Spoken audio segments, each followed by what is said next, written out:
The crisis in Iran's top leadership has just entered a new urgent chapter. Information circulating behind the scenes points to a possible sudden resignation in Iran's top leadership, and this possibility is already being treated as a sign of panic within the regime. Mohammad Bagher Ghalibaf, president of the Iranian parliament and a central figure in recent talks with Washington, is said to have suddenly left the leadership of the negotiation team. This news exploded in the media this Saturday, April 25, 2026, amid an increasingly visible internal dispute between diplomats, pragmatic politicians, and the Revolutionary Guard. I'll tell you all about it in a moment, but now you'll want to subscribe to the channel to stay well informed. Real-time information with the best journalistic quality ever seen, with a standard of credibility.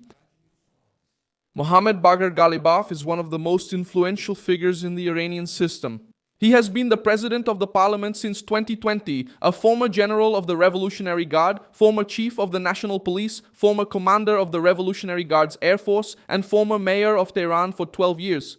That's why he represents more than just an ordinary politician. He represents the link between civil power, the military apparatus, and the security wing that supports the regime. At the moment, the strong speculation is that Ghalibaf has stepped down from his leadership role in the Iranian negotiation team with the United States. In other words, he would not have resigned from his position as president of the parliament, but rather from the sensitive post of chief or main political representative in the talks mediated by Pakistan. This possible departure carries weight because he was seen as a high-level counterpart in the negotiations. And his absence from the new talks in Islamabad was cited as a sign of a downgrade in the diplomatic level and of internal disputes within Tehran. According to Iran International, the Tasnim agency, which is linked to the Revolutionary Guard, reported that Abbas Araghchi did not have direct negotiations with the United States on his agenda in Islamabad, adding to the confusion about who is really leading the Iranian position. The most delicate point is the reason behind this situation. The strongest speculation is that Ghalibaf may have angered Revolutionary Guard commanders by trying to include the nuclear issue in talks with Washington. For one faction of the regime, discussing the nuclear program could be the beginning of a negotiated way out. For the hardliners, that sounds like surrender. And when a besieged power starts to fight internally about what it can or cannot put on the table, the signal is clear. The external pressure is already cracking the structure. That's why Ghalibaf's sudden resignation became such a strong warning. He was a heavyweight figure with political influence, long-standing ties to the security apparatus, and the ability to talk to different factions within Iran's power structure. If even someone with that profile is pushed out of the negotiation, it means the Revolutionary Guard wants to directly control the limits of the agreement. It's no longer just the foreign minister speaking. It's no longer just the president trying to buy time. The Guard wants to decide what Iran accepts, what it rejects, and even who is allowed to speak on behalf of the regime. Meanwhile, Abbas Araghchi traveled to Islamabad with a small delegation. Publicly, the trip was presented as a round of consultations with Pakistani authorities, as well as a tour that includes Muscat in Oman and Moscow in Russia.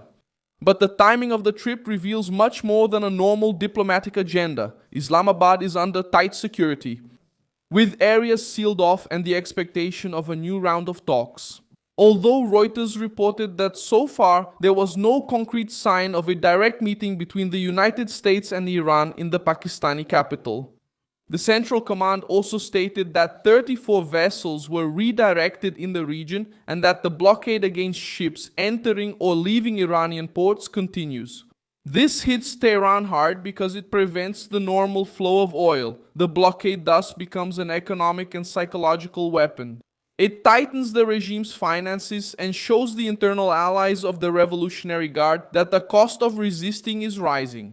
The regime tries to respond by saying it can still control the Strait of Hormuz, but that card has also become dangerous.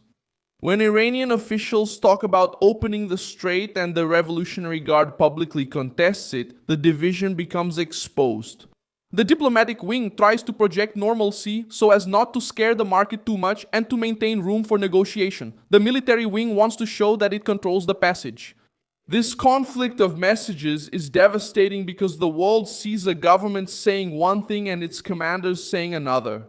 The situation of the supreme leader makes this scenario even more serious.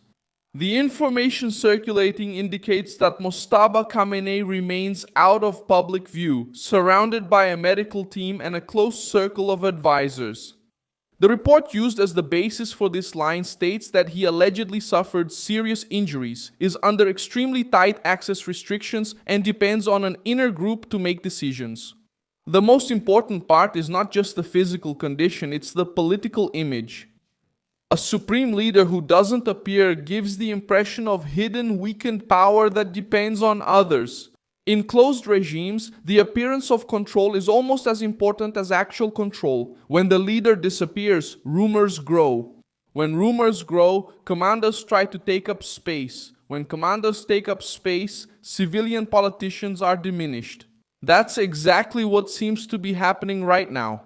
The Revolutionary Guard is not just defending the regime, it is positioning itself as the arbiter of the regime's survival. That's why the possible entry of hardline figures into the negotiating team is a worrying sign for any agreement. If more radical figures take the lead, the negotiating table could become just theater. They might use the talks to buy time, ask for sanctions relief, try to preserve the nuclear program, and maintain some influence over Hormuz. But they will hardly accept a major concession without first testing how far the United States is willing to go. And Washington, judging by the size of the naval force deployed, seems prepared to wait while keeping a tight grip on the blockade. The problem is that time is not on Iran's side. With the blockade in place, the trapped oil starts to create storage difficulties. Old fields cannot be shut down without the risk of losing capacity. If production stops, restarting everything later may require high investment and time. If production continues and the oil can't be shipped out, the tanks fill up. It's an economic trap, and when the economy falls into a trap, politics does too. The Revolutionary Guard depends on money. It needs to pay soldiers, maintain militias, support regional networks, finance allied groups, and ensure internal control. Oil is a central part of this mechanism. Without revenue, the regime has to choose its priorities. Does it pay for repression? Does it support allies? Does it maintain imports? Does it protect the exchange rate? Does it buy loyalty? Each choice opens a new crack, and that's exactly why US pressure is such a sensitive issue. The reported resignation of Ghalibaf then becomes a symbol of something bigger. It's not just a name leaving a team, it's the image of a regime that has lost internal harmony at the worst possible moment. Trump and his team seem to understand this scenario. The dispatch of Steve Witkoff and Jared Kushner to Pakistan, according to Axios and other outlets, was presented as an attempt to reactivate diplomacy, but it also serves as a political test. In the end, the central fact is simple. A high-ranking member of the regime suddenly left the front line of negotiations. The Revolutionary Guard expanded its influence. The Iranian foreign minister rushed to mediators. And the United States maintained naval pressure on an unusually large scale.